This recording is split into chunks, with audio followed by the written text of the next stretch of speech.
Sir কি মনে হচ্ছে এই প্রজেক্টটা কি আমরা পেতে পারি? Hopefully let's see what happen.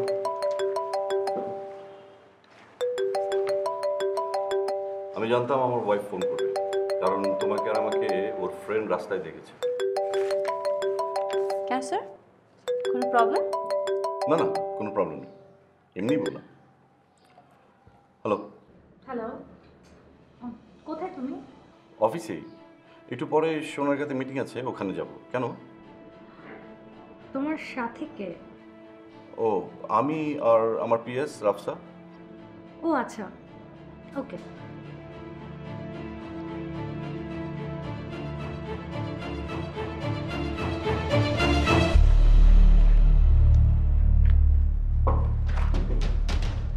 তাহলে আমরা সোনারগাঁয়ে যাওয়ার জন্য রেডি হই। জি স্যার।